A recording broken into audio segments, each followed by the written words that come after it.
One. Takpan siya.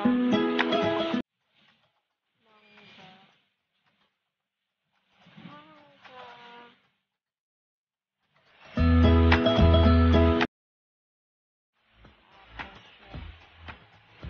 Orange. Ito yung mga presyo.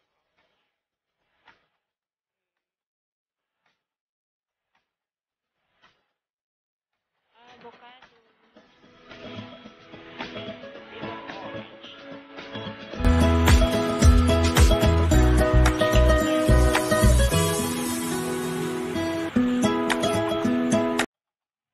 Namalingki ako kasi hindi makapunta sa dulo sa palengke.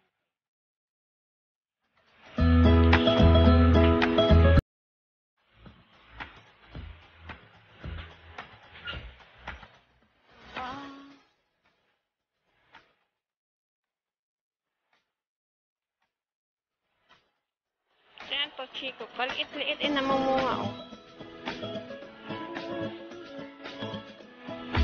Diba? Ang liit-liit niya, eh. Mga kainan dito. Actually, hindi na siya maraming tao tulad ng ilang araw. Kasi, nag-restrict na naman kami. Magbababa na naman kami sa, sa phase 2. Which is 2 tao lang magkasama. Pero, parang, okay pa naman ang dine-in. Diba, tahimik?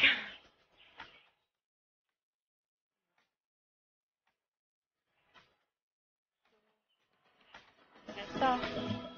Ayan, butas, papaya. Ibang lahi ng to, watermelon. Tignan mo to, ibang lahi ng apple. Ang liliit.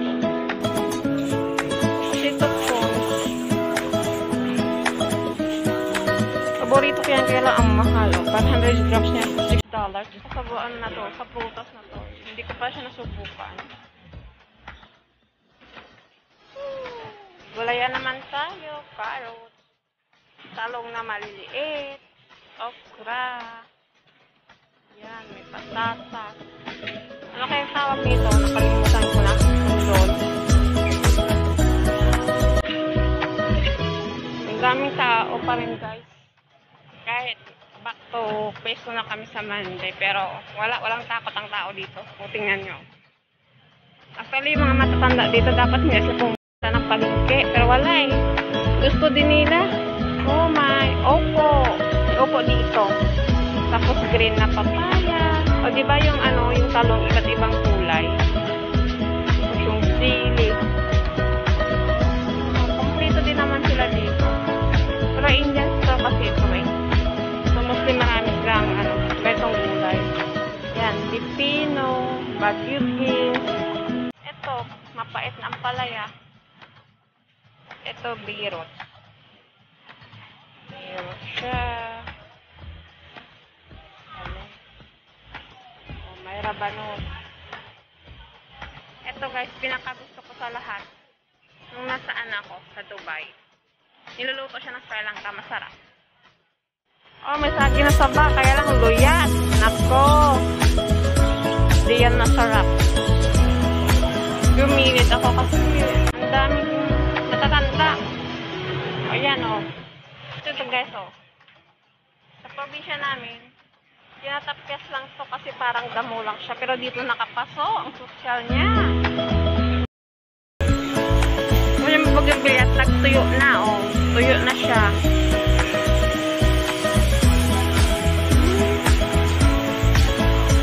Ito, gulayan lang. Maganda dito sa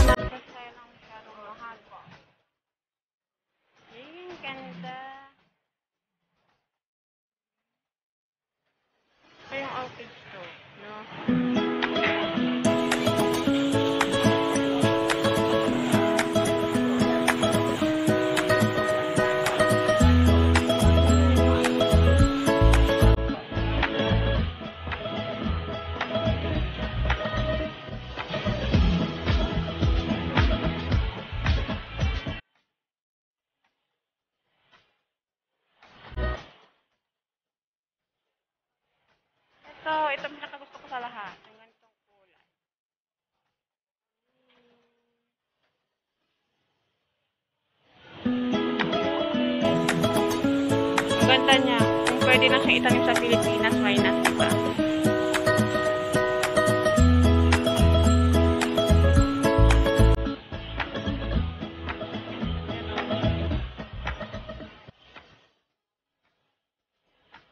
Ganda niya.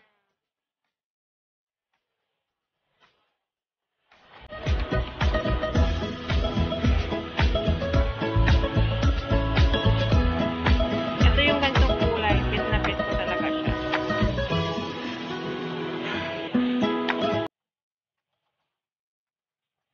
Ito. Ay, wala siyang bulaklak ngayon. Huwag na mukad-kad eh. Flower shop kasi yan.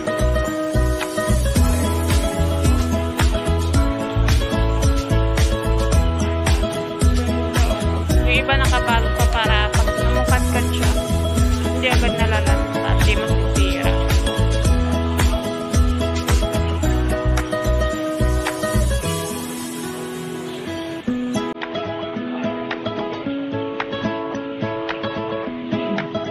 Ito, hindi siya namumukad-kad pa.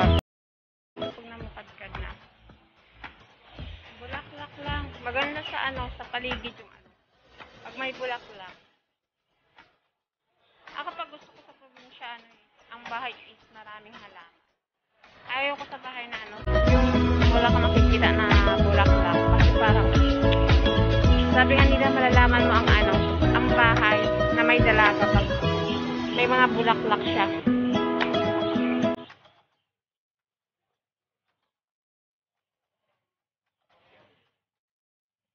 Ang ganda.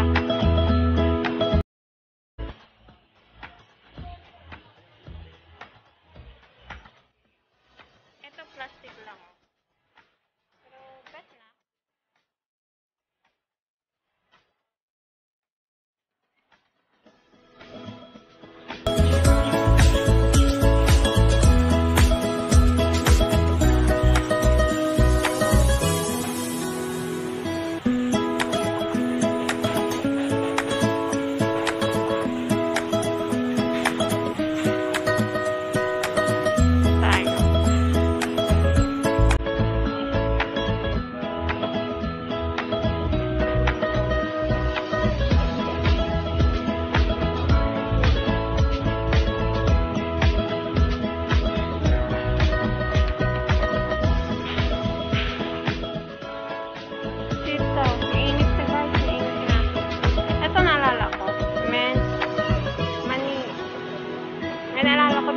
Pinaluto daw siya ng amo niya ng mani. Kasama yung tangkay sa mga ugat-ugat.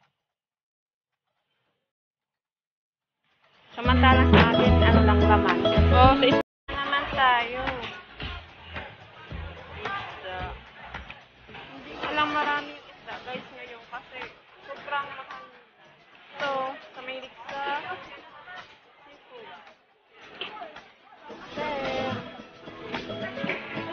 Walang tahong. Uuwi na ako. Tahong lang naman ang gusto ko sa seafood. Uuwi na ako. Mainit na siya masyado. Also, hindi pa ganun kataas talaga. Pero masakit na sa balat.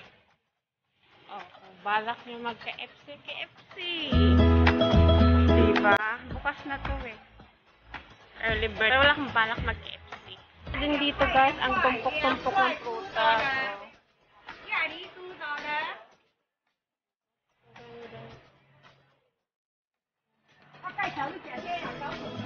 Uso din ang tumpok-tumpok dito guys. Bumalik ako dito sa bilihan ng gulay kasi nakalimutan ko. Ayan, gulay. Patatas. Ito gulay siya. Ito maganda.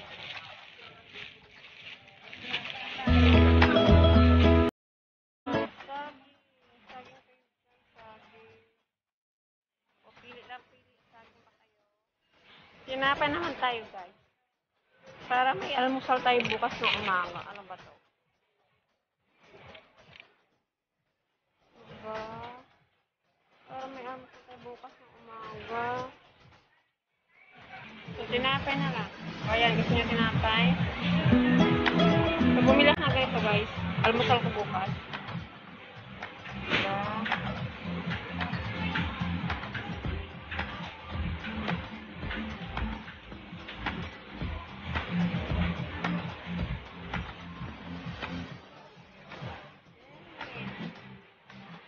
Ganyan lang yan kalit guys, pero ang mahal niya.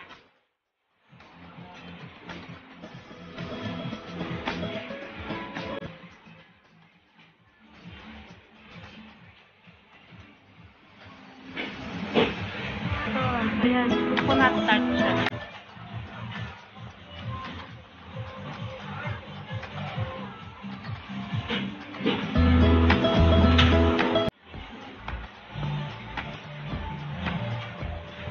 Oh, ay, may pang-merienda ka na.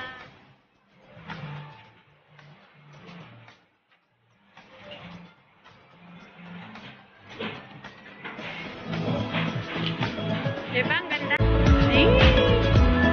Chicken claws. Pero hindi ko siya na-try itong butter na to.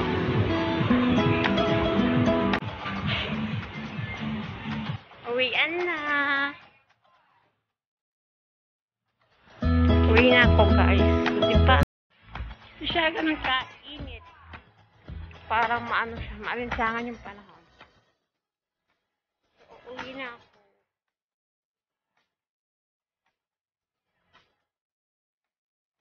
Mahaba-habang lakarin ko.